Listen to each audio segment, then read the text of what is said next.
Okay, so welcome everyone to Venus Alchemy for our Venus Morning Star phase. This is the first class in our Venus Star Phases and Meta Goddesses series, and we are so excited about this. Kaylin and I had actually created a course about, when was that? Was it 2015? 2016. About a year and a half ago. Yeah, yeah.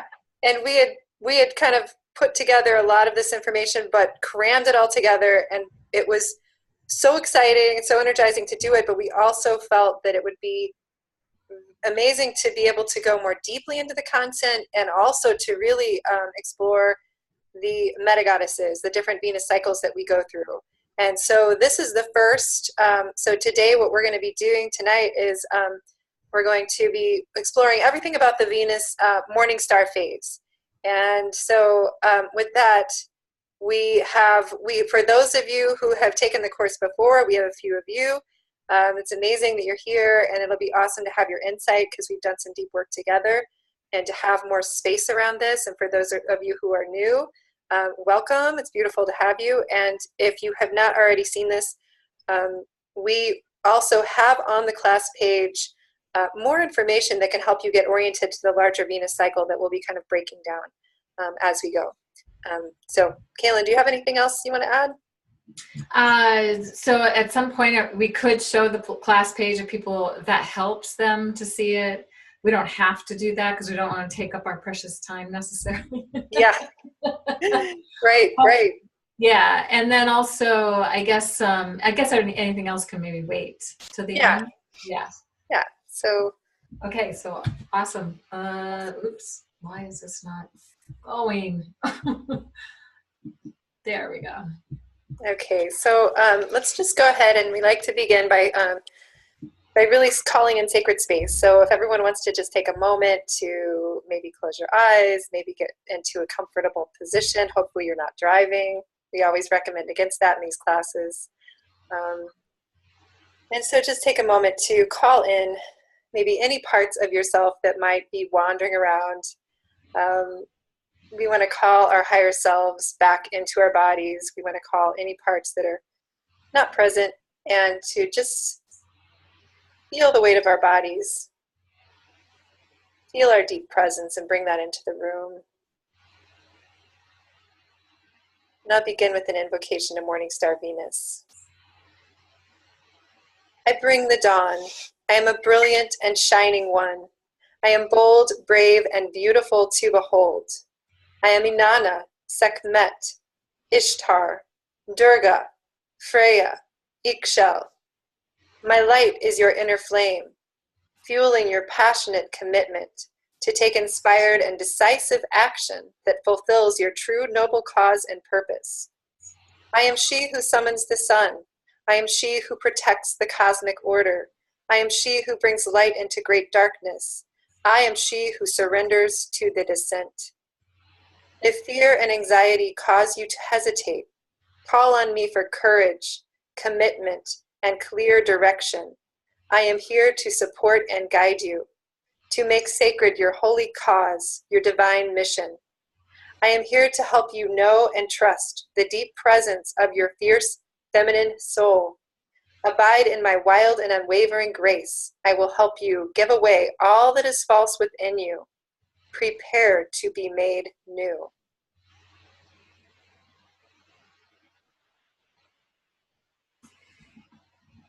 Yay. So just something to say about that invocation is that it really pretty much has everything we're going to talk about. In it. So, but what we thought we would do is start out by giving you a little bit, just, a reminder. And for those of you who've heard this before, we're going really quickly. And there's also another video that really explains what we're doing in a lot greater depth and detail. But just so you can have this sense of how these star phases work. So this is Venus going around the sun. Here's the Earth, and somebody's standing on it. and so what we're going to be really referring to is the morning star and how she rises as morning star, And then our next class will be actually on the Inanna underworld, where Venus is behind the sun. From the Earth's perspective, we cannot see Venus because it's behind the sun. And then when Venus becomes evening star, and then also when Venus goes retrograde as an evening star, makes a conjunction with the sun between the Earth and the sun, really close to, and so it's very short time in the underworld here. That's the metamorphic underworld. That'll be our last class on the Venus star phases. And then rises back up as morning star. So you can kind of see how this is working. And then when you go out and start seeing Venus as morning star, seeing Venus as evening star, seeing Venus with the moon conjunctions and that kind of thing, it just brings in a whole other piece. One of the things we included here also is that in the morning star journey, it takes about 260 days for Venus to be a morning star. About 44.5% of people are born into that phase. And as Tammy was reminding me earlier today, that that's assuming that there's an equal number of people born on certain days. So that number might be a little higher or lower depending on maybe the time of year Venus is a morning star, because there's certain times of year where there's more babies born than other times of year. So it's an average, it's approximate. And the same thing for the evening star journey, about 260 days. And 260 was a very sacred number to the Mayans, and the reason is because it connected to the Venus cycle. So again, about the same number. There's only about 10% of people, and we're going to really get to see this in our class, like how many of us are morning star, how many of us are evening star, how many of us are in the Inanna underworld, or the 60 to 90 day underworld, where she's dying and being reborn, but it's a shamanic death and rebirth. And then the metamorphic underworld, it's only I can't read that. 36, yeah. 1.36, yeah, really, because it's only 8 days in that phase of the cycle. So I think we might have one person who is. Yeah, Martha at least is metamorphic. Yeah, we might, and having looked at the charts today, I remember there was one person in our group. So that's kind of amazing. And then also Venus retrograde, and it stays retrograde for 40 days out of the 584-day cycle of Venus. So about 19 months from Venus going from morning star to morning star, there's 40 days where she's retrograde, 16 of those days in the evening sky, 8 days of that in the metamorphic underworld, and 16 days in the morning sky. So that's the Venus cycle. And one of the reasons we're working with these Venus star phases, and I know there's other astrologers who only work with morning star, evening star, but that really leaves out two very important phases that you guys will hopefully see what the value is of really understanding those particular phases by the time we complete this class. So yay. Awesome. So I wanted to actually just back up for a second, Kaylin, because I just realized it could be important to let people know that the way we're seeing this is that we will be offering you, those of you who may read charts, for example, this will be valuable for you because you can work with your clients and you can consider this information and add that in on the chart, or if in our own personal charts, when we get to the part that, that corresponds to your personal Venus phase, you'll learn a lot more about yourself in that way. But then also what we've found through doing this, the ceremonial Venus classes, is that it's very useful to begin to really orchestrate and live our lives in accordance with these cycles. It's very, very productive and beneficial to do that. Similar to working with the phases of the moon, this is a deeper, wider phase that actually integrates the moon and the sun cycles within it. So when we talk about morning star, we talk about that in a chart, but we're also, the whole time, we're really inviting all of us into this kind of ceremonial container to consider that the morning star as an actual path of initiation that we all go through every 19 months that it begins, and we spend some of our time in this cycle and how to really work with this in a deeper way. And that's true for all of the phases. Yes, it's true for all of them. Yeah. The other thing is that as we get towards the end, Tammy and I are going to share a little bit about what we've discovered in looking at, some initiations particular to the morning star phase. Yes. Yeah. And you can do that whether you're morning star phase or not. Right. because I'm not. Because we all go through morning phase, whether it's our Right. personal signature or not. So So you want to talk, well, just basically one of the things we discovered as we were looking deeply into the phases of the Venus cycle is that they actually connect to the elements. And the morning star phase connects to the fire element. And it's kind of a more yang or yang feminine expression. We're going to really find out why that is in a moment. And that some of the key words for the morning star, enthusiasm and courage and inspired action. And you'll know why we said that soon. right. Well, and I think that it's so powerful to think about it as the yang, because also one of the things that in shamanic astrology that we always learn that is a basis for how we look at everything is that when you consider the feminine in terms of the spiritual path, the ultimate feminine path is a path of involution. So you begin in more of a yang or a masculine state or a state of that consciousness, and then you descend and it's the path of involution down into matter, the descent down and into matter. So actually, even though Morning Star is more of a masculine phase, it describes the more feminine journey of down and in. So yes, really, that's something that Daniel Jamario loves to talk about, is that journey of involution, going from spirit into matter, and that we all do that to actually get here. But then what is our journey? So people who have a lot of earth and water, and women born, regardless of if they have all fire and air on their chart, if they have earth and water, or they automatically get earth and water just by being born feminine. So we'll talk about this a little bit more, but the same thing happens for men in the they automatically get air and fire, even if on their chart they have all earth and water. So by the fact that we're born in a certain gender, that gives us a connection to those elements related to that gender. Mm-hmm. And if we happen to be born in the feminine gender and we are born with Morning Star, of course, it adds more of the fire. Right. Yeah, so the Morning Star phase begins when Venus first appears in the morning sky, heralding the dawn, beginning a new synodic cycle. That's how we look at it. It can be referred to as heliacal rise. And it's closest to the Earth at that time, and so it's near its brightest from the Earth's perspective.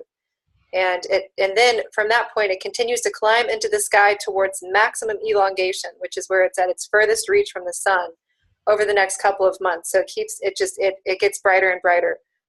So after maximum elongation, Venus begins her descent, growing steadily dimmer and lower in the morning sky, and eventually returns to the sun. So when Venus is within about 10 degrees of the sun, she's begun her underworld initiation. And then you'll see that. So you can see that in the little... Right, Venus in the sky, the morning sky here before the sun comes up, as she's heralding the dawn.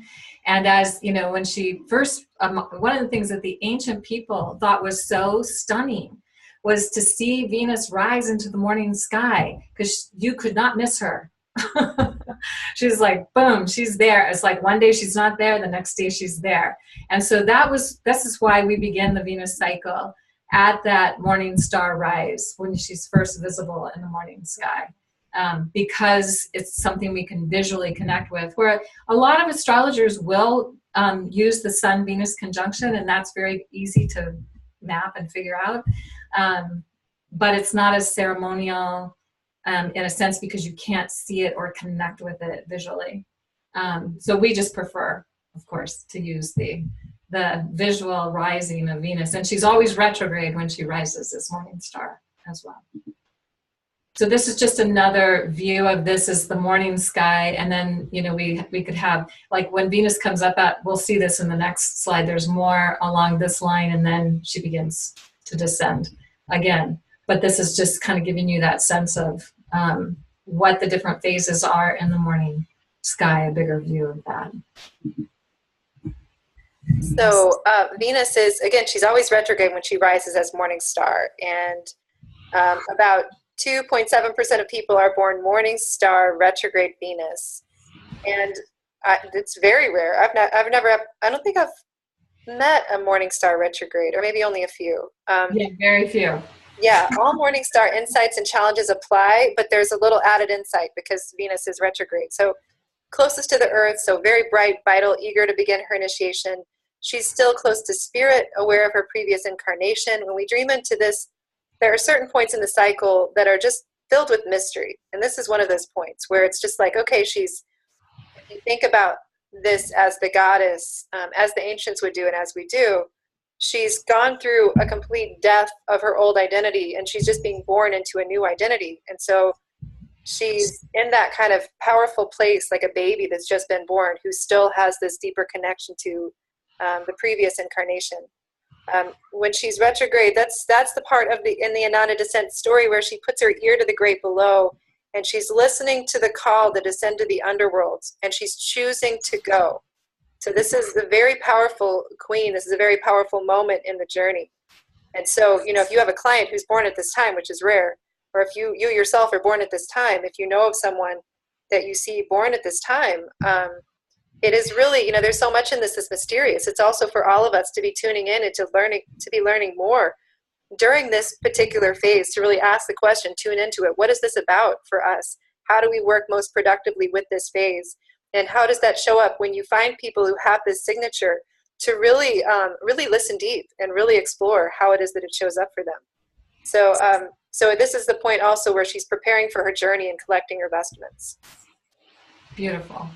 And we'll share a little bit more about that as we go along, more about what it means and all of that. Yeah. So in the morning star phase, there are many cultures that have worked with this, as we were talking about. So the idea is that Venus rising before the sun is really, heralding the rising of the sun. It's like she rises up and then the sun rises up behind her in the morning sky. And so it's really about that goddess light preparing to shine on humanity. And she's really directed. She's gonna commit to something and act on that, usually as a morning star. So the Phoenicians called her Althena, and that later became Athena in ancient Greece. The Greeks also called the morning star Venus Phosphorus, or light bringer, and that was exemplified by Athena. And the Romans, it was Lucifer, or shining one, or light bearer. So sometimes, and it's interesting because years ago I had somebody who said, I think I have Hesperus, I'm an evening star. And that the morning star was Lucifer. And I was like, Lucifer? But it really, ultimately, originally meant, before it was demonized, it meant shining one or light bearer. So that's kind of cool to know. Then the Mayans saw the morning star as Quetzalcoatl, and the evening star was his brother, Xolotl, I guess is how you pronounce that. We're going to talk about this more in a moment, but the Bible refers to Jesus as the morning star. And so it's not always feminine in some, in different cultures, they have different ways of looking at it, but more cultures than not saw it as feminine, interestingly. I think probably the more matriarchal cultures before patriarchy came in. So like the Aborigines saw morning star Venus as born in beer. She's a creator goddess that's enabling them to communicate with their ancestors. That's kind of cool. And then there was also a lot about this being a warrior goddess and having those qualities. And in fact, the Mayans are known to have started their battles. In fact, I have a PDF. I sent this to Tammy. I don't know if you ever read it, Tammy, but it's called Regulated Warfare. Yeah. And yes, so basically they really totally were planning their war based around the morning star, Venus, which gives us some clues maybe about the fierceness of it, but not the best use of it necessarily. So, so is Venus feminine, morning star feminine or masculine? And we really look at it as feminine, but adding that yang or fire energy. And so if you have Venus as a morning star, then you're going to be adding, whatever sign Venus is in, you're going to be adding this understanding. And we'll share, of course, more about how you can do that as we go along here. Yeah, so also when Kaylin was referring to that PDF that she had shared, it's a 27-page document. It wasn't only about timing battles to No. Morningstar Rise. It was also a great deal about sacrifice, blood sacrifice. And so there is this profound theme that keeps showing up with Morningstar. And it's not surprising when you think about, just imagine, before TV, before this spectacle of this extremely bright planet in the sky, the third brightest object after the sun and the moon, and it shows up as extremely bright close to the horizon. It's rising, it's extremely bright in the sky, and then it starts to move down through the sky and lose its light. It's this classic, it's just this going from something that's very bright to being cast down. So there's this there is in the beginning that strong, powerful, young, bright energy that where there clearly was a lot of power, there clearly was a lot of energy in that moment of the first rise of Venus as morning star, or they wouldn't have timed their battles, they wouldn't have conducted sacrifice, the Sumerians wouldn't have enacted the great ceremonial rite of the Inanna descent story. There's a lot of power there that can be used in one way or another. In any case, morning star Inanna, Ishtar's descent, or Lucifer's fall into the underworld, Christ's crucifixion, and then even the Pawnee Native American and Mesoamericans had blood sacrifice, all connected to morning star Venus, and many other cultures probably that we are not naming. So at the turning of the ages, we can see the last 5,000 years or more between the masculine and feminine that they've been out of balance and distortions have occurred. So glorifying sacrifice with little regard for original understanding and intent is, we could say, is part of what's happened in that period. So part of our intent when we read that and when we saw that information, and I remember it was we were really diving into Morningstar, and this was disturbing actually, to kind of, because we wanted to bring the energy back down and in, but in a different way. And we suspected that there was a time before that where that power of Venus's initial rise and Morningstar Venus was observed in a different way ceremonially. And we want to, energize that. So we now remember and restore the true meaning of sacrifice, to make sacred. When we consciously choose to strip away all that is inauthentic to us, we restore the sacred within and without. And then it's also interesting to consider that in the stories of Christ and Inanna, who were both divine beings, empowered sacrifice as an offering from choice, rather than imposed by the powerful onto the weak, benefiting primarily those enforcing the sacrifice. And so we want to really energize that too, and we do that when we go through our Inanna rising, our ceremonial Venus classes, as we collectively really deeply enact this stripping away process, this making sacred process of choosing to go to the underworld, consciously choosing that. And I'm always just awed by that feeling and that the power of being able to consciously choose our descent, and just even that idea. And I have to just say recently, because Kaylin, as you probably have been doing the same thing, every time we start these live classes, you start to get all these downloads, and we always like brainstorm around these things, and it's so energizing. And I know for myself, what's been coming through for me around this Inanna story is that in the story, the vestments that she put on represented civilization. And she took off those vestments.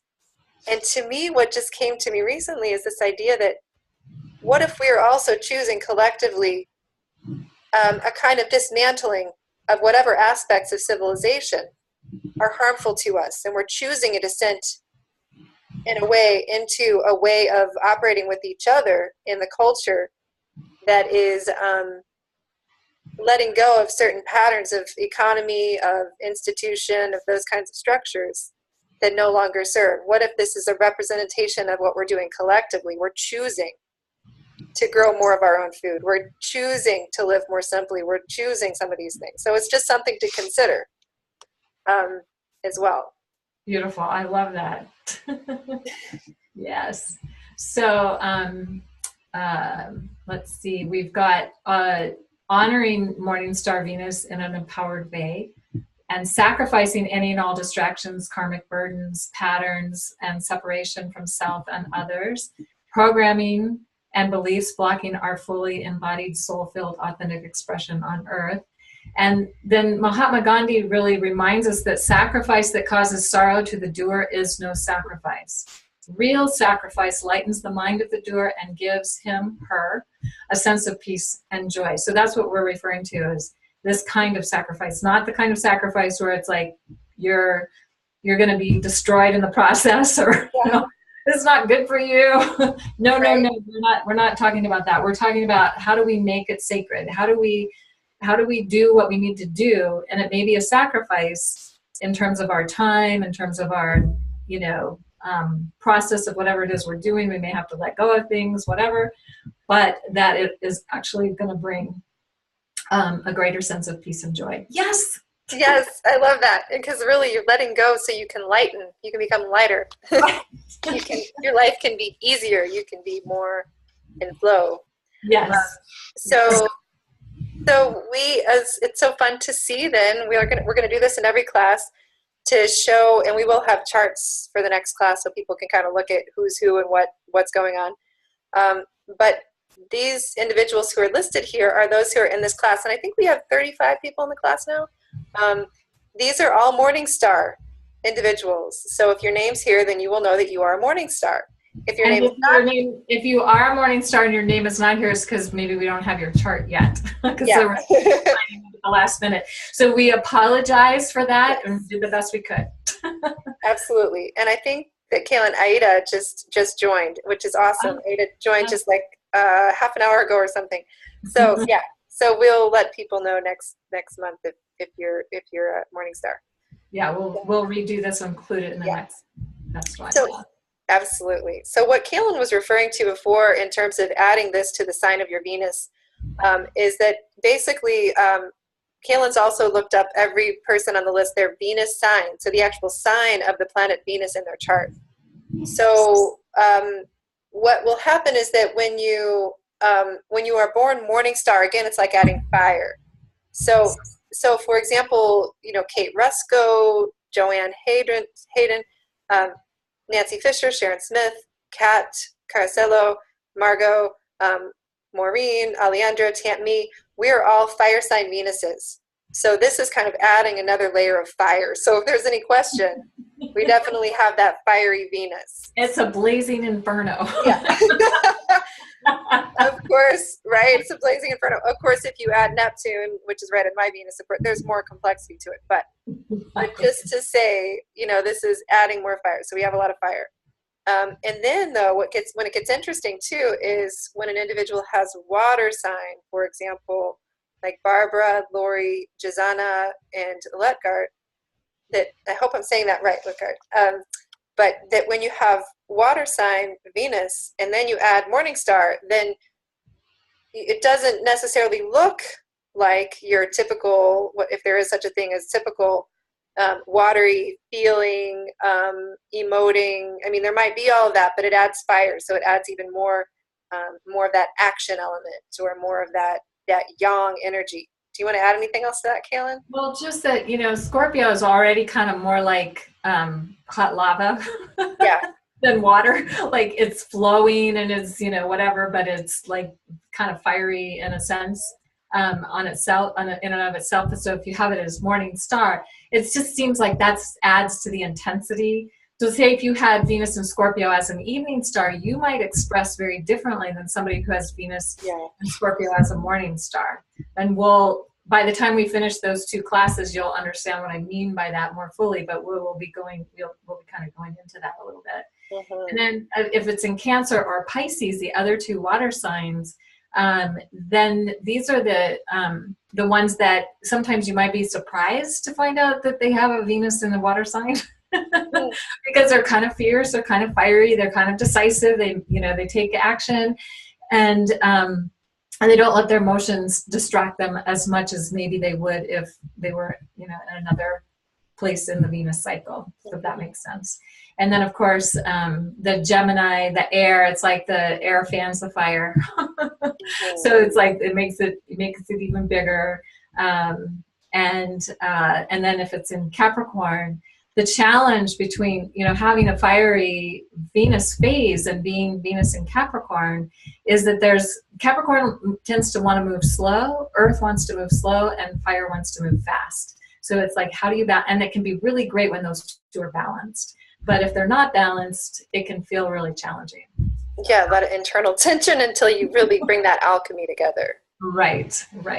So that's that. And we'll of course, we can answer more about that. We'll explore more about that as we go along. Mm-hmm. So the morning star intent, what does it mean if you have a morning star phase? What's the intent of this phase of the cycle? And again, we're adding fire. So that's spontaneity, that's energy, that's vitality, that's strength that we're adding to whatever sign your Venus is in. And the fire signs, Aries, Leo, and Sagittarius. Aries is the warrior goddess, the fierce protector. We see that totally in the morning star. Leo is the queen of heaven, self-directed. We see that in the morning star. And because she starts out as, queen of heaven, and she's looking, and then she's making that, decides to make the descent, but she's in the story, she is queen of heaven and earth. Inanna is queen of heaven and earth, so is Ishtar.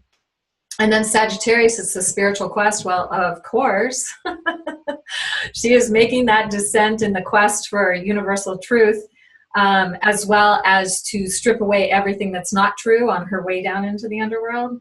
So that, so it is that getting more to the essence of who she really is and not who she has believed herself to be, or the false self, perhaps, is another way to say that. So a healthy relationship to this phase of Venus is about having clear, single-pointed focus, boldly engaging a noble cause and mission. So no matter what sign your Venus is in, she's going to be happiest if she has a purpose, has a direction, has something that she's taking her energy towards. And it's also about being willing to take fiery, inspired, spontaneous action, and then to accomplish a desired purpose or a specific mission or purpose. So that's something that the morning star is going to feel. When they can do that, it's going to feel more fulfilling to them than if they're, rather than if they're not doing that. It's also about cultivating fierce compassion for self and others, and rising up to meet the challenges, and bravely sacrificing old identities and patterns so as to become more whole or holy. And that's really the whole intent of the morning star Venus. And one of the goddesses that we associate with morning star Venus is Sekhmet, and also actually, well, she's also the Leo, not a goddess, but but she definitely is she has a couple of, but her fierce sort of warrior-like self is very much the morning star. Mm-hmm. Right. So as we're speaking of this, of course, think about this if you're morning star. Personally, think about it if someone in your life is morning star, but also consider that this is something to consider when we're in the morning star phase of the journey. Although I would say too that it's paradoxical a little bit, because when you're in the morning star phase, even though you want to be able to engage that powerful, strong energy, you are also simultaneously needing to be willing to, again, let go of whatever stands in the way of your full authenticity. You're also in a process in the morning star phase of letting go. So yes. it is a bit paradoxical. Right. How do I accomplish my mission and let go at the same time? So it's something to be with as an inquiry. So morning star phase intent, it's this beautiful, powerful energy of coming from a place of trust and innocence, not knowing what you do not know. A lot of times, we wouldn't embark upon our life's most incredible journeys if we actually knew what was going to happen before it happened. We might not actually do it. We might be a little scared.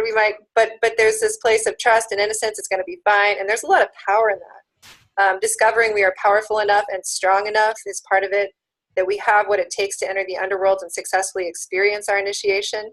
Again, even though in some way, I think when Inanna went to the underworld, did she really know what she was getting herself into? Maybe intellectually, maybe she thought she did. Maybe she was such a powerful warrior that she thought it was just going to be about, her strength and her vitality? Did she really understand that what it meant was actually giving those things up? And in some ways some of the ways the story is told, it's like she doesn't necessarily realize that she's embarking on a powerful initiation. She thinks she's going to support her sister, whose husband's just died. Right. And that's the patriarchal telling of the story. So that's interesting to also contemplate. Mm-hmm. Yeah. So I think, I remember it's kind of like in shamanic astrology, you think about the moon as representing a person's lineage. And if a person has, like, for example, a very strong identity, like a Leo moon or an Aries moon, a big part of what their journey might be about in their lives is actually dismantling that big ego. That might be an enormous aspect of what it is they're here to do. And so I'm not saying that that's always necessarily true for Aries or Morningstar phase intent, but there can be that aspect to it. Right. Yeah. So because just to follow up on what Tammy's saying, some of the signs, like say Cancer, Pisces, Libra, it's about getting an identity.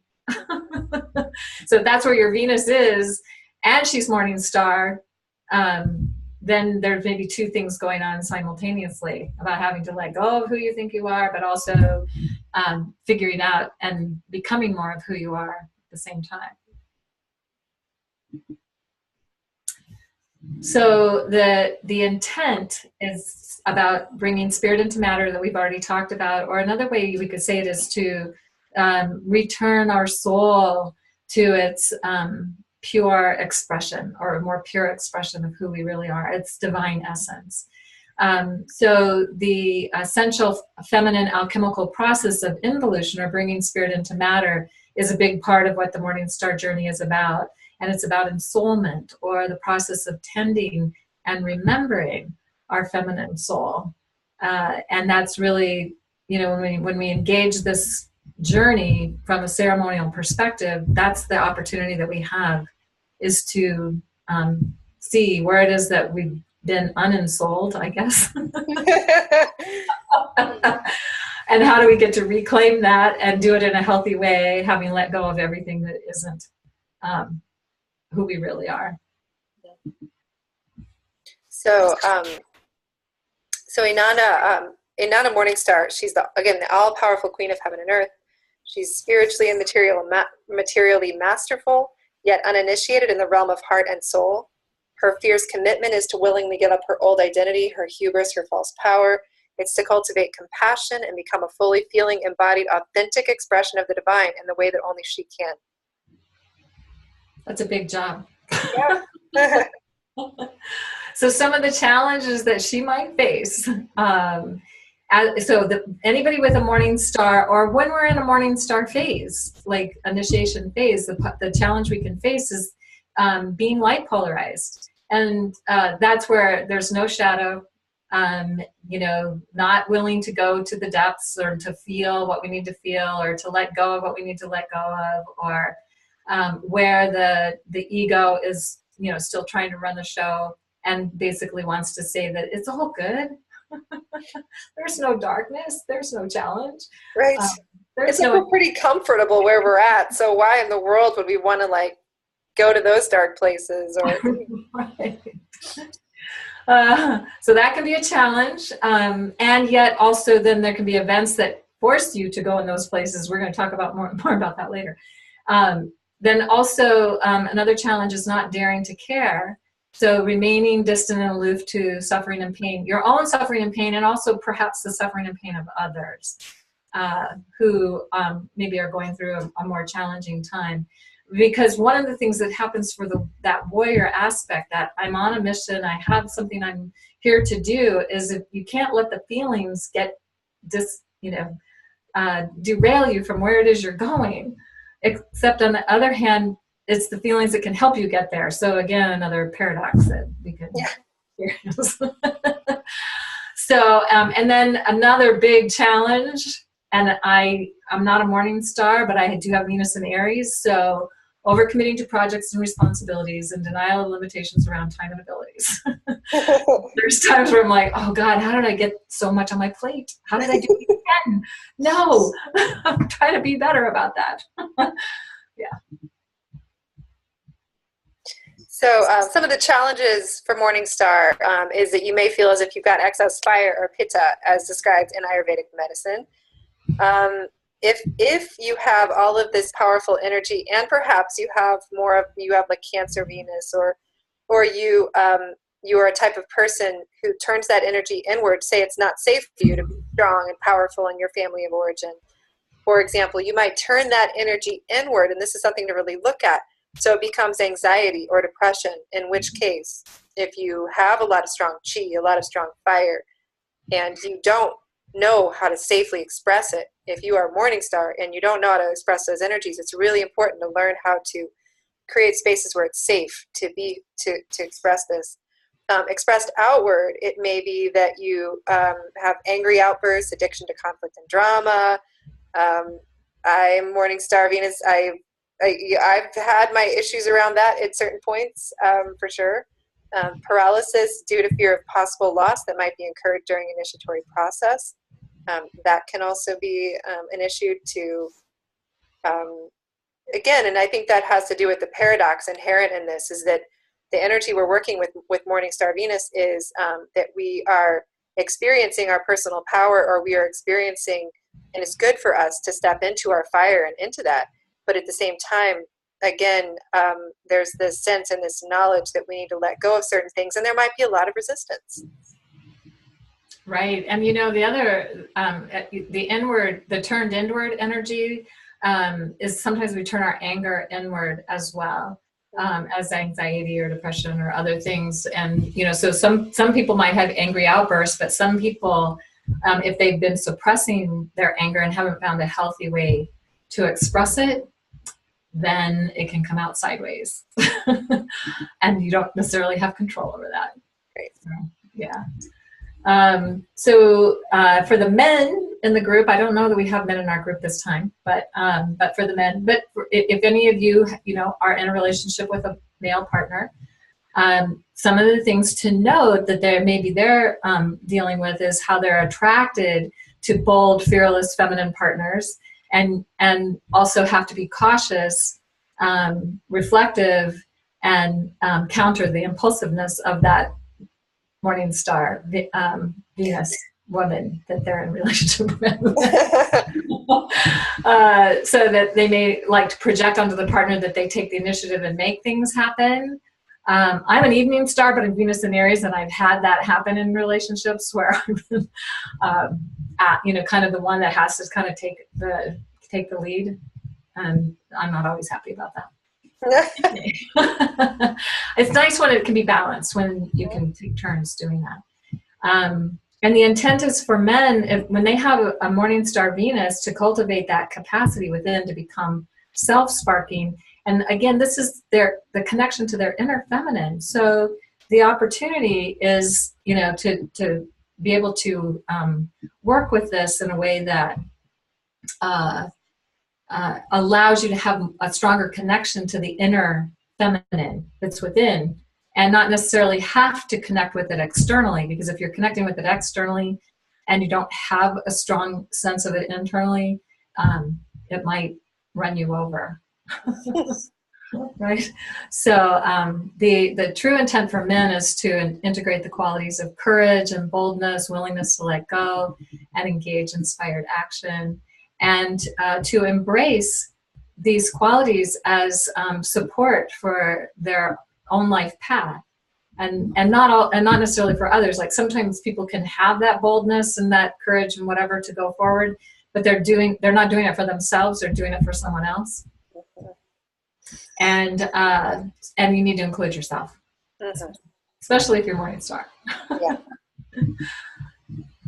So some ways to work with the Morningstar energies is that it's just to understand, first of all, that it's to fully claim your identity as the warrior queen, perceiving all of your life challenges as a sacred initiation. And I know when Kayla and I began really diving into this initial class that we had taught around this, I felt like I got so many downloads, and it just was so moving to begin to see. I'd already been working with the Venus cycle, but to see myself as Morningstar specifically, and understand when I look back over my life and when I thought about what I was currently preparing to do, in my life, to see these places where I was willing to let go of what might have been precious to me, in order to really come into more of my strength and more into my full development and to make an offering. I found seeing my life as that kind of sacred initiation, really, I found that to be incredible. And so that's part of it, is to see yourself through that light if you're morning star, and also to see your life in that way during the morning star phase. What is it that I can offer up to spirit? What is it that I can let go of that might feel precious to me, but when I let go of it, when I give it to the divine, then I become more of myself. I come home to myself. I become more ensouled. So her secret superpower is to choose to move forward, to take risks, to release and relinquish all that stands in the way of deepening into her feminine soul. And there's something about that courage and that boldness, that you've done it before and you're going to do it again. You're going to keep moving forward. You're going to keep being courageous. You're going to keep letting go when you need to.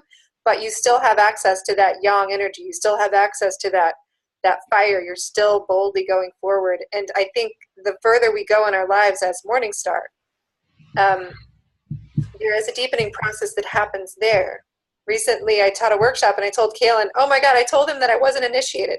I taught a workshop on the Venus in the underworld, and it was a new group of women who were kind of like, well, who are you? And here in the Midwest, and it's all dark goddess, and then I'm like, and I'm morning star, and I let that come out. I was like, well, how do you explain?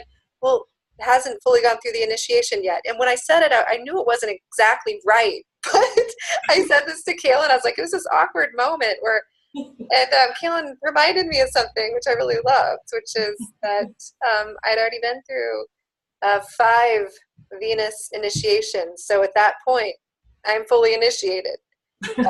So to understand that an individual who has morning star has been going through these personal Venus return initiations, but also, and you know, each of us have gone through many morning star initiations, but there's something about when you approach that as morning star that you keep approaching it from that place of fire and strength,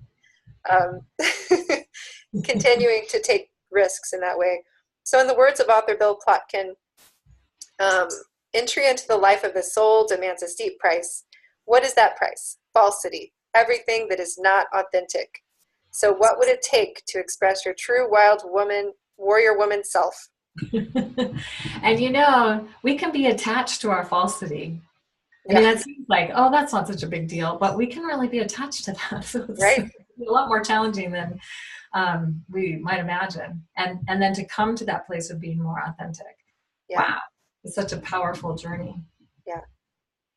So, so these are just some questions you can play with as we, you know, engage this maybe over the next week, maybe in the next Venus rises as morning star on November 1st of 2018 as we begin the next Venus cycle. So what does it mean to commit to a mission of descent, death, and rebirth? I don't know. I mean, sometimes I know, but each time it's different. So what does it mean is a good question to be with. What am I willing to sacrifice to experience more of the sacred? And how do I protect or restore the cosmic balance? How do I practice this within first? How do we restore that cosmic balance within ourselves?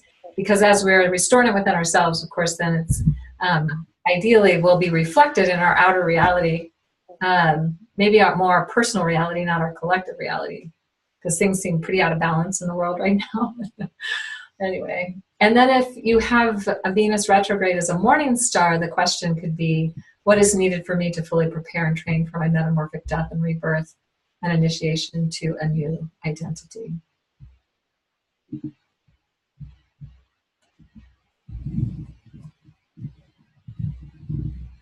Okay. Can you take it to the next one? You want me to do the next one? I already took it to the next one. Oh, you know, I have a lag for some reason. For some reason it's taking me longer for me to see the slides. Oh, okay. So whenever you are morning star Venus retrograde, the intent is to be fully prepared for initiation. So again, this is for when we're in that small window of time where Venus is retrograde, she's morning star, she's the brightest, she's Inanna. So you want to have a powerful connection to your divine nature, inner goddess, to have a strong intuition and inner knowing, to have a powerfully felt presence, to be a youthful spirit gaining strength and power through the years, to have an introspective and reflective nature, to learn to prepare and gather your resources in ways that succeed in meeting cherished goals, to sense you have a great destiny and thrive when you choose to pursue your visions and dreams. So again, if you're Morningstar Venus or a client or someone you know is Morningstar retrograde, these are some things to encourage them, some qualities to encourage within them.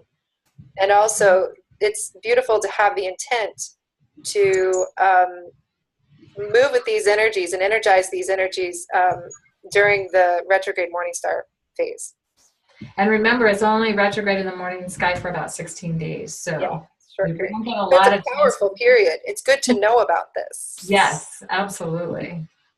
And then, so some of the shadow and challenges that a person who has this as their morning star, you know, Morningstar Venus and its retrograde, but also what we might face when we're going through the Morningstar retrograde phase of the cycle is endlessly planning and missing the window to take action. Maybe obsessed over details, maybe too attached to material belongings. Maybe so introspective that you miss out on fully living your life, and you may be so internal others can't connect with you, because it's that, you know, that it's like a retrograde is like pulling an arrow back on a bow, so it's that more deeper going within place.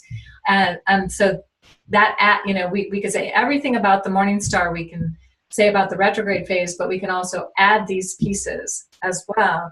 And it creates some interesting paradox, because morning star is all about moving forward in, you know, for a mission, a purpose, a cause, doing the descent, getting ready for whatever's next, all of that. And yet at the retrograde phase, she's also still doing that deeper internal reflection. Mm-hmm. So, and you also maybe are connected to spirit, and you so connected to spirit, you have a hard time relating to the world of duality and polarity. I am not even a morning star retrograde, but I can relate to that. So, right. And I would say too, you know, one of the things that's really cool about this is we've started probably, I know Kaylin and I and many of the people in who do the ceremonial class have begun probably plotting out, when you plot out your year to come, think about this. Like I know we're working on a book, and I want it to be complete when Venus is at the crown chakra, because that's a birth point. In the underworld is a good gestation point. This is a good time to know that you want to take action. So, you know, use these timings when you plan your year. Yes, beautiful. So Venus Morningstar retrograde, the gifts are that when you claim your full Venus retrograde superpowers, and when you're really working with these energies during this phase, you tap into your divine light and radiant personal power. You get better, stronger, more capable, more vital as you get older. You know you are called by a great destiny, making you an inspiration to others. You fully prepare yourself to meet life's challenges. You're able to make hard choices, even if it means letting go of your greatest attachments. You cultivate courage and move forward on your path, even when you feel threatened or afraid of the future. And you claim your strength as the warrior goddess. And some of these can also apply to just morning star as well, but definitely specifically for the retrograde. Yeah. Yeah. So some of the questions that if you are a Venus retrograde morning star, or if we're in that phase of the cycle that could be worth tuning into, is asking about the areas of your life that are that need strengthening, so that you can meet your cherished goals and visions. Or what are the essential gifts you can bring into this lifetime? How can you fully claim these gifts so as to meet life's challenges head on? And what inner work must you tend to, so you can prepare to step into your full in the world empowerment? And you can use these questions to come up with other questions. We're just getting you started here. So we wanted to give you this little chart. It's very simple. Just basically so that you all can start kind of playing with this idea of what has Morningstar, that phase, felt like, what kinds of events have happened in my life over the last 8 years. So here are the dates. The Aries Meta Goddess cycle to start March 31st of 2017 until November 28th of 2017. Actually, it's October 31st of 20.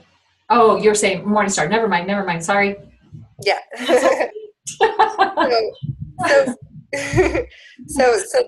That's the one that we have just completed. So that's the freshest one. That can be one where you can think, okay, what was going on in my life during that period, and what areas did I experience that energy of feeling really powerful and strong, and in what ways has it been a larger process of letting go?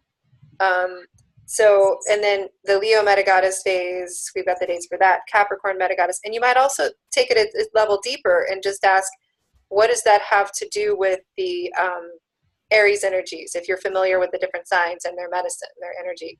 So, and I think Kaylin and I will talk a little bit about that. So, so these are the different dates for the last 8 cycles. So to play with that, and we've got that as kind of your deepening exercises. We'll talk more about. So I went back and looked, and one of the things you can do, let's see if I can find it. Yeah, the handout, the PDF that's on the class page, you can get it printed out, spiral bound, and then you can just kind of look back through and go, oh, when was the morning? Well, and just, what was going on. So I did that. I used this and did that. And what came up for me was that just looking at morning star phases, that's all I was looking at, like the initiations. And when my oldest son was born in the morning star phase, July 4th, 1982, huge initiation for me, because I went from being a maiden to a mother. It was a big initiation, and I was absolutely committed to that job. And it was hard, and it wasn't easy, and there was times I was absolutely terrified. But also my youngest son was born in this phase, and in May of 1990. And that was also when I was introduced to shamanic astrology, and that forever changed my life. So that was really powerful morning star initiations for me. And then at my age 40 Venus return, and that was exact in March of 1996. And this cycle actually started in November of 1994, because I'm at the end of the process. When the cycle began in November of 1994, a woman said something about she was going to be ordained as a priestess in the Fellowship of Isis. And I said, priestess? I want to do that. I didn't know anything more. I was totally committed in that moment. And the next initiation wasn't happening until March, but it was still morning star. So I made a very quick decision, and it totally changed my life. It was one of the best things I ever did. So love that. I got that opportunity. And then I also, in August of 1998, in the morning star, it was again Capricorn. So my oldest son and my youngest son were born in the Capricorn phase, and my mother died in the Capricorn phase, in the morning star phase, and I helped to facilitate her death process, a conscious death process.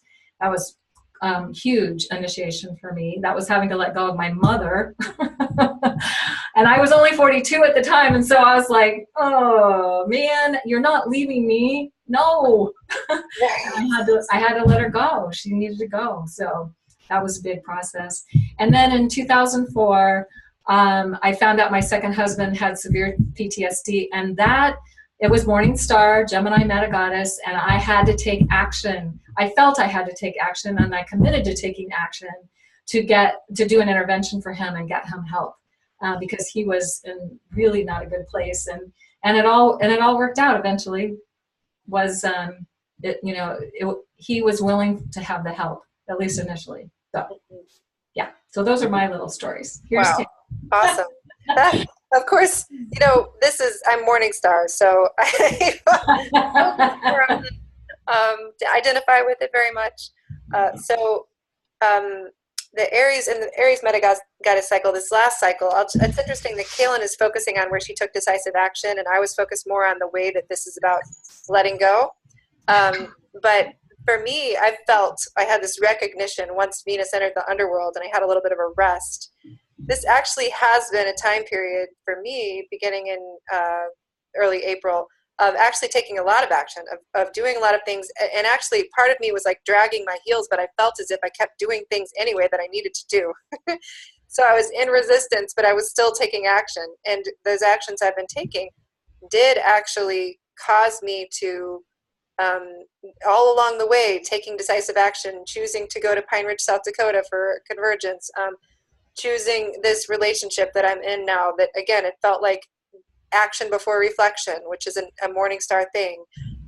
all of these actions that I've taken that I thought I was crazy after I took the actions in many cases have have proven to actually be helping me to let go of these layers I've been needing to let go of. And a lot of those layers that I've noticed are very much the Aries theme of trying to manage and control everything and having these very defensive barriers around me that and second guessing. That's for me, that's other layers of my chart. But so there's all that. But then the other big one is that I've been trying to manage and control my health condition. I have these fibroids. It's been an issue for a while. But trying through all these different means to manage and control. But by the underworld, I recognized that I need surgery. I need to let it all go. It needs to be this kind of Kali. I've got Kali here because it's like I need to choose Kali's sword. There's none of this messing around. It's got to be something decisive. So the gentler approaches didn't work. And then also there's a new relationship that I initiated, and it's been connecting me to my cause and mission to care for the earth and next 7 generations, but also involved a lot of letting go of old identities and really feeling the descent as part of that. So for me, I created a mantra for each of these: letting go of parasitic energy to empower myself as earth protector. And I say that because the fibroids actually are kind of like parasitic entities. They're taking my energy and my life force, and I'm just like done with that. So for me, this is my letting go in the Aries cycle to become stronger.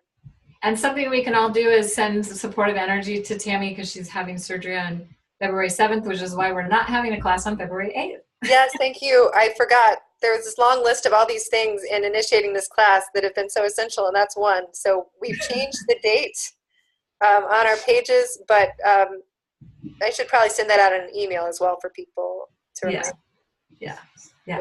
And we imagine that you're going to have the most successful surgery ever. Thank you. Well, and I feel like because it's in the underworld, again, it's perfect. It's in the underworld. So Right. So then Leo Metagoddess cycle the morning star was clearly a time when my 10-year relationship was unraveling. I was really taking a lot of action in my work in the world. And so at the same time that I was growing my practice and being strong in my work and taking a lot of action to build my practice, the relationship was falling away. And then, so yeah, I began to feel the fibroids. So again, I was beginning to see what I would need to let go of in the next phase. And then I separated and moved away from New Mexico just before the underworld. So again, I really do work with these underworld cycles. So it was letting go of my old life to choose self-love and sovereignty. And it was a very hard decision. And she moved from NM, which is New Mexico. New Mexico, right. Yeah. Just in case anybody didn't know. New Mexico. Right. So, and then in my morning star phase for the Capricorn Metagoddess, that again, like Kaylin, actually when we began this first series together, that was the morning star phase. It was Capricorn, and it was such a powerful time. We definitely took action very quickly. It was this kind of action before reflection kind of thing that we did, and it was very much like a steamroller, just the energy that came with that. So acting, doing a lot out in the world, feeling, getting really strong in this, and then also feeling this undercurrent as the grandmothers who work with us in this Venus cycle really were helping me to begin to let go of layers of the relationship. And already, so for me, I saw these repeating patterns of the deeper letting go, deeper letting go, deeper letting go through these morning star cycles. So, and planting the seeds for the next 8 years. And then my Gemini Metagoddess, this is my personal Venus return, and I've done research into personal Venus returns, and it's not uncommon to have major loss of a parent or of another. Many cycles we don't, but anyway, my dad was fighting cancer through this period, and he was losing, and he died 3 days after my Venus return birthday, which happened to be the activation of the sacral chakra. And I began studying active dreaming, which was a magical practice. I bring this up because it was the Gemini Metagoddess phase. And so I was, taking a lot of action to bring this magical dimension into my life, even as I was, letting go on deeper levels also. So magical life initiated by Dad's death. And In my morning star phase, the Scorpio metagoddess, November 4th, 2010 to July 13th, 2011, that's when I started taking live groups through the Venus cycle and as a sacred initiation. And it was really, I felt the aliveness of that. It was a Scorpio cycle. And it was, again, just taking action, in a way, feeling just really intuitively drawn to take action to do this, not really necessarily knowing what I was doing, but taking action anyway and gaining so much from it. And coming into my personal power and facilitating shamanic practices, also seeing how intense it was, I could see that the women in my circle who were going through Venus returns, one got pregnant in the underworld, another one was ending a very intense relationship, another woman who had crown chakra morning star had a severe head injury at the activation of the crown chakra. So I got to personally see how powerful these initiations can be. Beautiful. So we just have some deepening exercises that you can do if you really want to, because it's really important, I think. And this is something that Tammy and I have really discovered as I've been working with the Venus cycle since the middle 1995, when I went through my age 40 Venus return. And guiding clients through the cycle, whatever, so for a long time. But this work that we've been doing now, doing ceremony with every single cycle and going more deeply in, it's like I feel like it lives inside of me in a way that had never happened before. Understanding, insight, whatever. So working with the cycle, working with your Venus star phase, doing your life review like Tammy and I just did, and we showed you how we did that. You can do the same thing. And you can look over the last 8 years. You can use your PDF handout on, go back and look at different times when Venus was as morning star if you want to go further back. And just see like what was going on for you and how does it relate to the morning star phase? How does it, relate to this idea of sacrifice? How has your idea of this changed over your lifetime? How has it played a role in your morning star times over the past 8 years or further back? You don't have to just do that. And you can choose, you can choose all these questions, choose one question, make up your own question or make up your own inquiry. But look at, taking the time to go back and do this can help you to have then a better embodied sense of what this is all about for you, how you've been experiencing. Because our experience, Tammy's experience is a little different than mine. Everybody's going to have different circumstances, but the initiation part of it is still essentially the same, even though the outer circumstances may be different.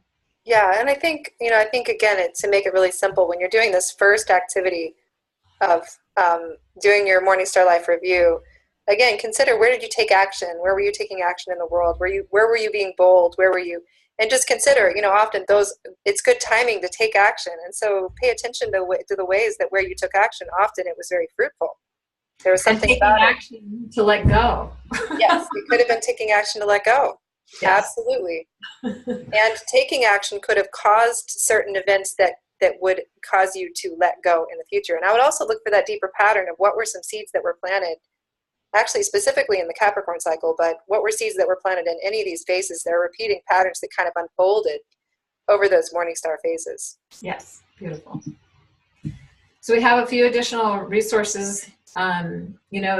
We will send everybody's charts out once we get them all gathered together, probably within the next week or so. And so you don't necessarily need the free chart. If you don't have your chart, you will get it.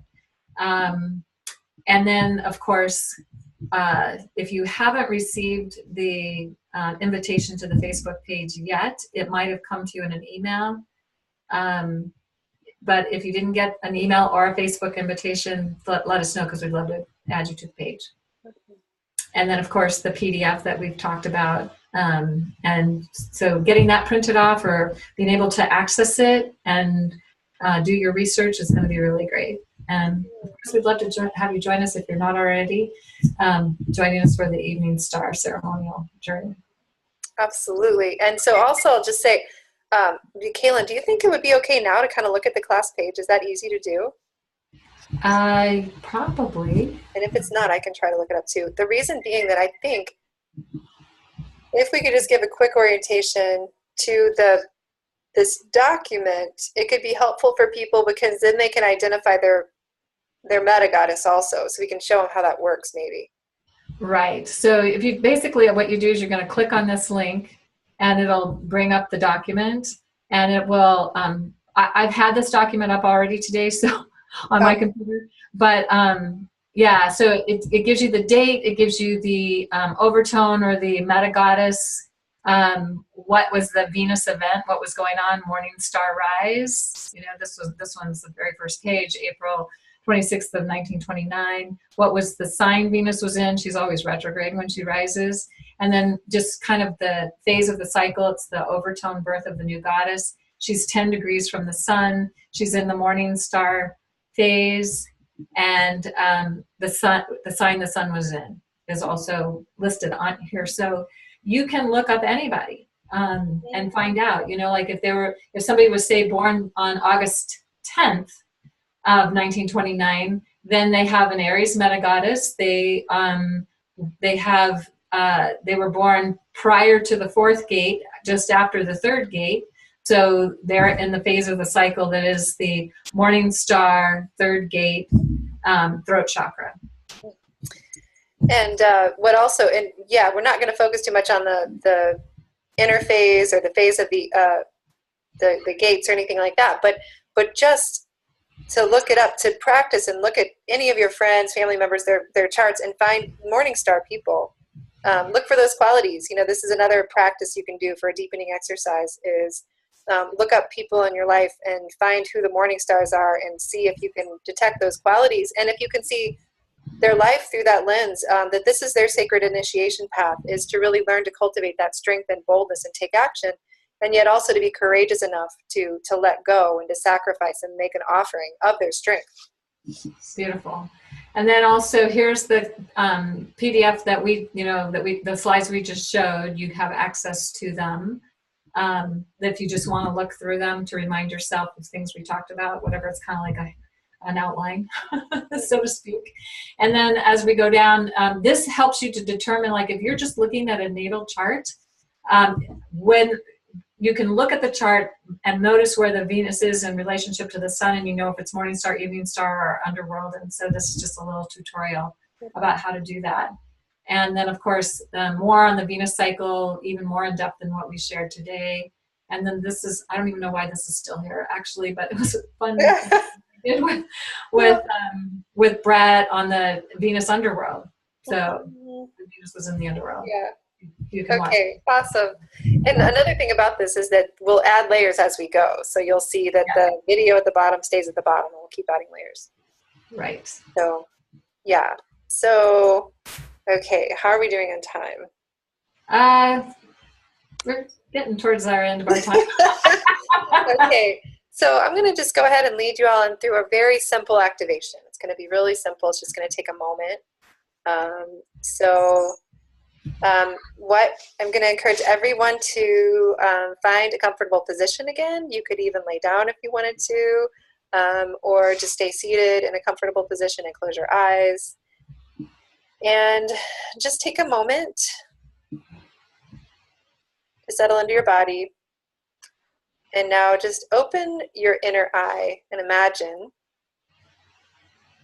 See yourself standing in a beautiful room of your room that is your room as the queen, as the goddess. It's a beautiful palatial room. You've got a big, beautiful bed. You've got just all of the ornate, all of the beautiful belongings in this space that you would imagine. There's a mirror in front of you. Look in the mirror and see yourself as the queen, as the goddess. See the bright light that you are. See your power, see your strength. And admire yourself for a moment. Admire And as you look at yourself, I want you to really see yourself as if you are looking at yourself through the eyes of spirit. You are seeing your bright, beautiful goddess spirit, and just admire her for a moment.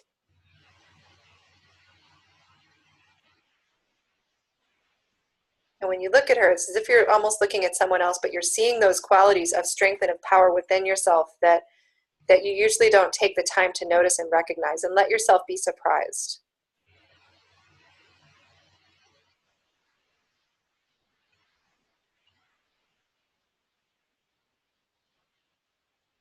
So now after you've taken a moment to admire yourself, you're going to see a door off to the left, and you're going to open that door and you're going to step out, and you're going to see, you will be stepping out into a little balcony. And when you look down from that balcony, you're going to be looking all the way down. You're going to see the earth below, as if you're up on a high tower and within this enormous palace in the sky. And when you see the earth below, you're going to be able to zoom down and look, and it's as if you can see yourself, you see your life, you see yourself in your daily, everyday life, doing everyday things. You might zoom in and look at your house. You might look inside your house. You might see yourself doing your everyday kinds of things that you do. And I want you to just kind of explore within your house, explore the surroundings of where you live. And I want you to be tuning in and looking for 3 things in your daily life. That it might be physical objects. It might be that your attention lands on an interaction you're having with someone. Your attention might land on something that happens on a regular basis in your life, some kind of a habit or pattern that you see yourself doing. So I'm going to invite you to set the intention that you see 3 things, maybe objects or activities or actions that you tend to take. 3 things that you're ready to let go of. It's time to let go of those things. Just let them flash before your mind. And know that you are looking at your own life now through the eyes of spirit, with a bigger view.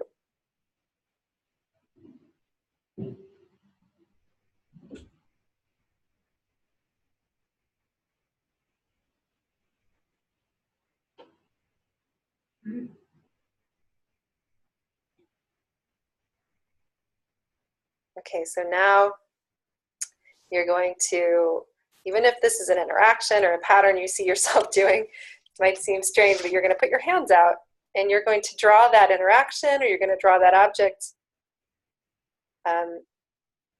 into your hands. Like those 3 things, you'll have each of those 3 things in your hands. And you're going to pull your attention now, because you're going to pull your attention back up into the goddess that you are standing on the balcony. You're going to bring your spirit, you're going to bring your energy back up to her, because this is kind of who you really are. And now you look in your hands and you see those things that you were doing, or the objects that you were ready to let go of.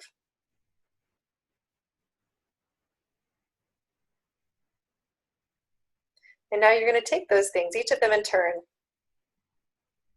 and you're gonna give gratitude. You're gonna see how much this interaction has given to you in your life. You're gonna give gratitude to it.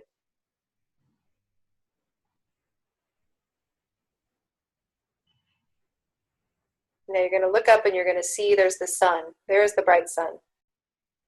You're gonna take each of these things in turn, give gratitude for them, and then you are the goddess, you are spirit. You're going to put your hand up and you're gonna give this object, this activity, this pattern, give it to the sun, as if you have your hand right up there in the sun. You're going to offer it, and you're going to see it consumed by flame.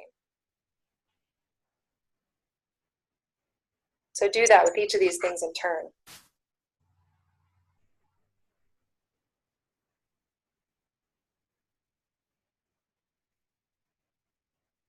And when you're done, I want you to just return again to the mirror and just take another moment to gaze at yourself in admiration. And just appreciate the power and the strength of who you are as this beautiful divine being of light, of love, of personal power. And appreciate the courage that you have in your life to let go of those things that are no longer useful, and those areas of falsity that hold you back from a full, authentic expression of self. And now return your attention and bring your full spirit, your full energy back into your body and back into the present room, in the present moment. Okay. All right. It's a little longer than I'd planned. Well, we had to cover some beginning things too. So I'm wondering, because one of the things we want to do are breakout groups, but I'm wondering if maybe we should save that to next week and just open this up for questions now. Yeah, I think that's the best idea. Yeah. So, okay, great. So then the way that this is going to work is that I'm going to make it so that people can unmute themselves. First, I'm going to unmute everyone, and I'm going to make sure participants can unmute themselves. So if you're on video, you should be able to unmute yourself pretty easily. If not, you can send a little message in the chat box to say, please unmute me. I'd like to talk. You can say something like that in the chat box. Otherwise, you can unmute yourself and you can feel free to share in the group. Any questions, any insights, anything that comes through for you?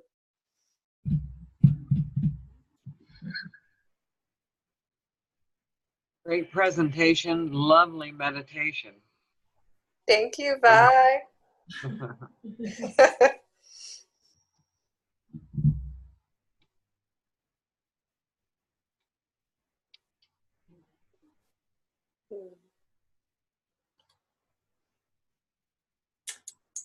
I've got a quiet group tonight. You do.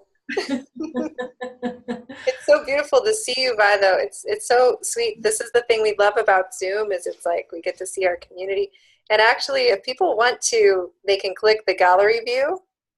If you can see that at the top of your screen, and then you can see everybody. I'll just say that I'm looking forward to looking back over the years and seeing like all the connections of what was going on during all those phases. So I'm going to do that tomorrow. Yeah. Awesome. Well, we'll look forward to, and part of what we can do in the breakout group, we'll start probably with the breakout group next time, is people who've done that exercise can then share what they found. And if you haven't done the exercise, that's okay. You can still share something, I'm sure. Yes. But we'll do some breakout groups next time. Yeah. Awesome. Thank you, Amy. Thanks, Amy. I hope that inspires everyone else to want to do that too. Yeah. I hadn't done it before, and I was kind of surprised at some things that I found when I did it. So it's valuable. Thankfully, I've been a daily journaler for years, so I can easily like go right to that time and be like, oh, I know exactly what was going on every single day. Wow. It'd be really fun. Right. Yeah. That's awesome. Well, for me, it was just like, I found the ones where there were significant events. Mm-hmm. If I didn't go through my journals. I have lots of them. I'm not a daily journaler. That's, sometimes I'll journal daily, and sometimes I'm kind of hit and miss. So that's great. Yeah. Awesome. Stella. I have a question. When you listed the different times of the meta goddesses, so I'm a evening star, but I don't know with what you listed for both of yours, if that time is true for all of us, that it will be in that phase. Like last year, I definitely was in this morning star place because I had to help my dog pass. I was the November before, I had finished a divorce and was in the process of preparing my home, which was also a sacred land that I had been living for 29 years and had actually done a tremendous amount of healing of it and also myself, but that I could let that go, prepare that for sale, find a place that I was moving to. And so leave those things and just huge letting go, while also initiating and making sure that everybody that is a part of this is where they need to be in order for this to happen. So I see that as this morning star phase, and that it finished, I think it was like the 28th of November, which at that point I had been here in my new home in New Mexico for all of 14 days, but my possessions didn't come until Thanksgiving, so right before that point. So I got to camp out in my house with a sofa bed and 2 camp chairs. Wow. For a while. But, so I just want to know in terms of how to find, because I know I am not a continuous journal, but I'm very grateful for the journaling I do, because I can go back and look and go, oh my God, yes, this is what was happening. I've been pretty much, I think, had agreed to this underworld journey or with Nut in 2013. So, and I didn't expect it to be 4 years. So how can we find for each of us, or is it all the same for everybody in the particular cycle that we're in? So the handout that you're getting, and Yes. I printed mine out. So, and it'll be the same for everybody. The cycle is the same for everybody, but if it's your personal Venus return, which of course you're in because you have the Aries, right? So you've been in a personal Venus return, so it's not surprising to hear about how the morning star journey has been for you. Yeah. Right? And so what we do find is that if you are in a personal Venus return, it tends to be amplified. Yeah, it's big. Well, let alone that all those, I know I was also in a cardinal cross situation with Uranus and Neptune and Jupiter. Right. Wow. Right. So that was the piece that's an interesting piece to also bring in, because some of those things that were happening for me, like when in the 2004 time when I had to do the intervention for my second husband, I was also in a Pluto cycle. So I had that going on too. So that there can be additional influences that magnify the time as well. If you're in your Venus return, if you have other transits going on, that sort of thing. And it looks like you were born at the throat chakra evening star. That's also mine. Okay. Interestingly, and we'll cover that more in a little bit more. But the different chakra gate, we won't talk about the chakra gates so much because we might do a little video on that. Just because it takes a long time to go through all of that, we don't have enough time to do that. But oftentimes it's for evening star, at least in my experience, it was a lot about my earlier life was about recovering or being able to reclaim having my voice. Yeah. Yes. Awesome. Thank you. Bye. So I just really want to also Stella's bringing up a really good point, which is that we did chart out what the morning star phases are for the last 8 years. However, if you feel like you can use that document that we have on the class page that we just showed you, and you can look up your personal overtone, what you may find to be even more powerful, and if you can remember these things, you may do something of both. You might go back to the last every 8 years when it's been morning star in your personal overtone. And the way you might do that is to say, look up in that document, if you are Aries overtone, look up the last time it was Aries. It'll be 8 years before your birthday, basically. And in that cycle, you can find where the morning star periods are. And so you could look up your personal morning star periods in your Venus return. But that's a little complicated. So if you can figure that out, great. If you can't, you can definitely do it the way me and Kaylin did it, and that's very powerful. But it's true. Like in my Venus return, that's when my dad died, right? That was my personal Venus return. So yeah, it can feel much more like a death and rebirth descent process, specifically in that period. Is that helpful? Right. Awesome. So we have like another minute. If anybody wants to say anything, you're welcome. Or I would just like to say it's an honor to be here with all of you. Venus is very, very strong in my life and a great guide, and her medicine is incredibly powerful and has been. That I would go out last year and I would be able to look at her in my little opening in my sky, and I would ask her for her help and stuff. I go inside and I go flat out on the couch and just go into this deep sleep download. And then all of a sudden, movement happened. It was pretty powerful. So, yeah. Beautiful. Thank you for Beautiful. sharing that. Totally. Absolutely. Yeah. So thank you. You're so welcome. Stella. Yeah. So I think we might be complete. Do you want to do a little closing, Tammy? Sure, I can do a little closing. And I'll just say, too, I can't even say how many people said in their emails, we have something tonight, but we'll be there next time. So we'll probably be there next time. It's a busy time. So anyway. And the video will be posted tomorrow, probably, because it has to be rendered and downloaded and uploaded. Yes, right. So we'll have that. But it's so beautiful to see each of your faces. So I'm going to just do a very brief little just closing.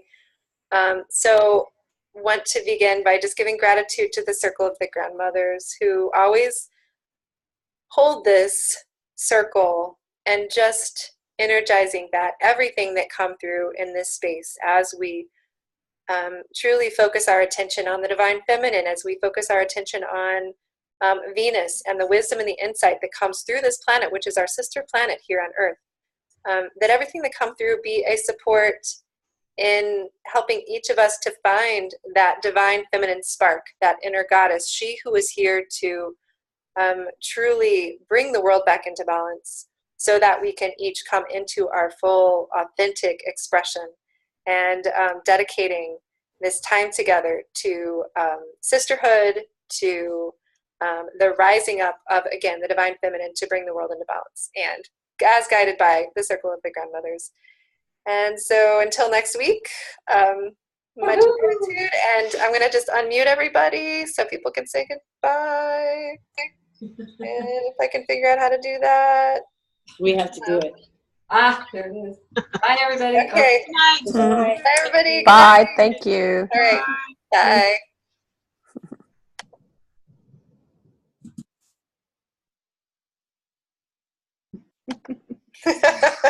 It's always funny. Oh, trickiness. It doesn't want to end. Okay.